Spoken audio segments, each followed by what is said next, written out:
So point అయితే ప్రభుత్వాన్ని కూల్చే ఆలోచన నుంచి ఒకవేళ ఉంటే ఆలోచన అయితే ఇప్పుడు వర్కౌట్ కాదు, చెయ్యరు కూడా. ఎందుకంటే ఇప్పుడు ఈ వాళ్ళదే ఆడ సర్దుకునే పరిస్థితి ఉన్నది. ఇంక ఇక్కడ చేయడానికి అవకాశం ఏముంటుంది? ఒకవేళ చేస్తే మరి మిగతా పక్షాల నుంచి కూడా వ్యతిరేకత కూడా వచ్చే అవకాశం ఉంటుంది కదా. ఖచ్చితంగా వస్తుంది. మిగతా భాగస్వామ్య పక్షాలు, దేశం అంతా ఒక రకమైన వాతావరణం ఇదంతా ఉంటుంది. So Revanth safe. రేవంత్ ప్రభుత్వానికి అయితే ఇప్పుడున్న పరిస్థితులలో ఇప్పటికిప్పుడు ప్రభుత్వ మార్పు అనేది అయితే కేంద్రంలో వచ్చినటువంటి ఒక మంచి మార్పు. నిజంగా చెప్పాలంటే భారతీయ జనతా పార్టీ కరలో కూడా ఊహించదు. నాకు తెలిసిన కాడికి ఒక ఆర్ఎస్ఎస్ మాత్రమే వాళ్ళ సర్వేల ప్రకారం 222 సీట్లు బీజేపీ దాటదనేది వాళ్ళ సర్వే రిపోర్ట్లు వాళ్ళకు ఉన్నాయి. కానీ అనుకున్న కాడికంటే ఒక 15 దాకా ఎక్కువనే వచ్చినాయి. ఢిల్లీలో అట్లా వస్తుందని ఎవరు ఊహించలే. 7 సీట్లు 7 వచ్చినాయి. తర్వాత కర్ణాటకలో కూడా అంత ఎక్కువ వస్తేనే ఎవరు అనుకోలే. తెలంగాణ ఇంత ఎక్కువ వస్తేనే ఎవరు అనుకోలే.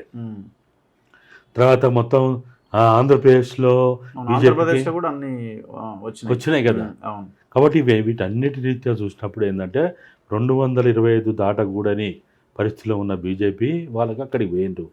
కానీ ఈ పరిస్థితి ఏదైతుందో అమిత్ షా మోడీలకి మింగుడు పడిన సమస్య ఇది.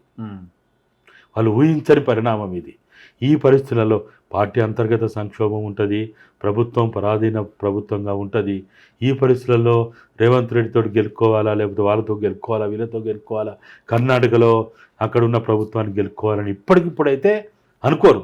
కానీ కాంగ్రెస్ పార్టీలో ఏమైనా అంతర్గత వీళ్ళ చీలికలు పేలికలు వచ్చి ఏమైనా ఒక గందరగోళమైన పరిస్థితి వచ్చినా నెంబర్ 1. నెంబర్ 2, మీరు అన్నట్టు చంద్రబాబు నాయుడు యొక్క ఆధిపత్యం కనుక తెలంగాణ మీద పెరుగుతుంది అనుకుంటే, తెలంగాణ మీద పెరిగే పరిస్థితులు ఏర్పడుతున్నాయంటే వాళ్ళ కదలికలు అప్పుడే అంటున్నారు.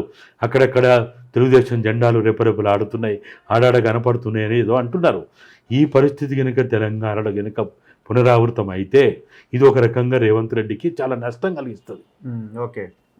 తీవ్రమైన నష్టం కలిగిస్తుంది. చంద్రబాబు ఈక్వేషనా? చంద్రబాబు నాయుడు యొక్క ఆధిపత్యం ఇక్కడ పెరుగుతున్నది. చంద్రబాబు నాయుడు యొక్క ప్రాబల్యం పెరగడానికి అవకాశం ఏముంటది? పెరగడానికి అవకాశాలు ఎట్లుంటాయి అంటున్నాయి. గవర్నమెంట్ వాళ్ళది ఉండొచ్చు, కానీ పక్క గవర్నమెంట్ యొక్క ఇప్పుడు మనం చూస్తాం కదా, బీఆర్ఎస్ ప్రభుత్వం ఉన్నప్పుడు వైఎస్ఆర్సీపీకి సంబంధించిన వాళ్ళు చాలా వలీలకి ఇక్కడ వ్యాపారాలు చేసుకున్నారు.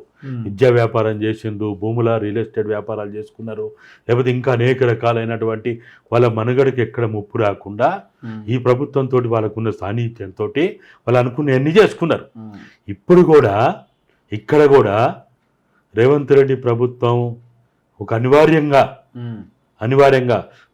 సరే ఆయన శిష్యుడా, లేకపోతే అనుచరుడా, లేకపోతే సహచరుడా, లేకపోతే ఇంకా వేరేమో ఎన్ని పదాలు పక్కన పెట్టినా కానీ ఇప్పుడున్న పరిస్థితులలో టీడీపీ ఆనవాళ్ళు కనుక ఇక్కడ పెరుగుతున్నాయి అనుకుంటే ఒక రకంగా ఇది రేవంత్ రెడ్డికి నష్టం కలిగిస్తుంది.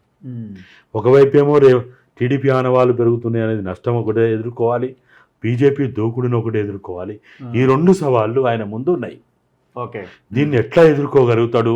తర్వాత వీటన్నిటితో పాటు ఆయన తెలంగాణ సెంటిమెంటు అనే దాన్ని తను ఆ ముద్ర వేసుకోవాలని విశ్వ ప్రయత్నాలు చేస్తూ ఉన్నాడు.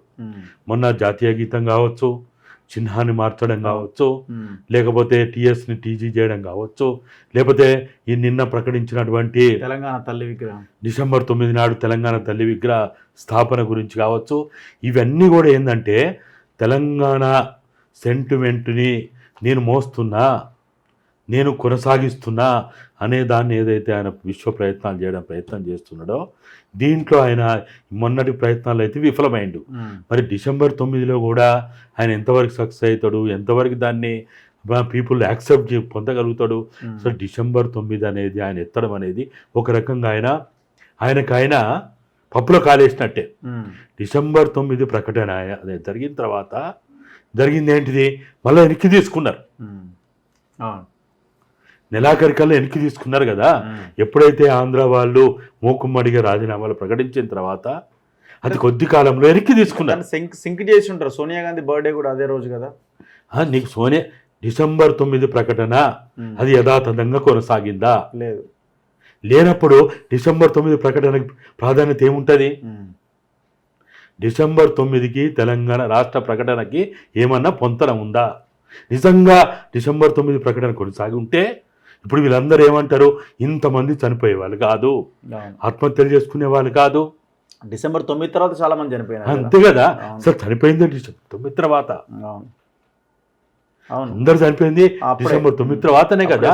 డిసెంబర్ 9కి ముందు చాలా కొద్ది మంది చనిపోయారు. అంటే ఇదంతా చూసినప్పుడు రేవంత్ రెడ్డి ఏదైతే తెలంగాణ సెంటిమెంట్ని, తెలంగాణ వాదాన్ని, నినాదాన్ని తను కేసీఆర్లే ముద్రని తొలగించడానికి చేసిన ప్రయత్నాన్ని ఏదైతే చేస్తున్నాడో, ఇది మూడవ ప్రయత్నం ఏదైతే ఉందో దీని నుంచి ఎట్లా బయటపడగలుగుతాడు, ఇవన్నీ ఆధారపడి ఉన్నాయి. తర్వాత మీరు అన్నట్టు సరే కేంద్రంలో టీడీపీ మీద, నితీష్ మీద ఆధారపడి ఉన్నప్పటికీ మరి అనుకున్న స్థాయిలో బడ్జెట్ తెచ్చుకోగలుగుతాడా, లేకపోతే అనుకున్న స్థాయిలో అప్పులు తెచ్చుకోగలుగుతాడా, ఇవన్నీ కూడా పెను సవాళ్ళు ఇవి. సో ఆయన పనితీరు మీద ఆధారపడి ఉంటాయి ఇవన్నీ. తర్వాత బీజేపీ సరే పైకి కనపడకుండా కానీ అంతర్గతంగా వాళ్ళకు ఒక ఆల్టర్నేటివ్, మేము నెక్స్ట్ ప్రభుత్వాన్ని మేము చేయాలి, ఈరోజు కాంగ్రెస్కి ప్రత్యామ్నాయం మేమే అని కనుక వాళ్ళు నిర్ణయం తీసుకొని ముందుకు పోవాలంటే రేవంత్ రెడ్డి ప్రభుత్వం మీద వాళ్ళు కఠినంగా ఉండాల్సి వస్తుంది. కఠినంగా లేరనుకో, మెతక వైఖరిగా ఉన్నారనుకో, వాళ్ళు ముందుకు పోలేరు. ఆటోమేటిక్గా ఒకవైపు చంద్రబాబు నాయుడు కారణం కావచ్చు, లేకపోతే ఎన్డీఏ ప్రభుత్వంలో భాగస్వామిగా ఉన్న వీళ్ళ వల్ల కావచ్చు, వీటన్నిటి వల్ల సరే అది కేసీఆర్కి అనుకూలమైన ఇస్తుందా లేదా, కానీ తెలంగాణ వాదానికి మళ్ళొక ప్రత్యామ్నాయం అయితే ఏర్పడే అవకాశాలు ఉంటాయి. ఓకే. ఇప్పుడు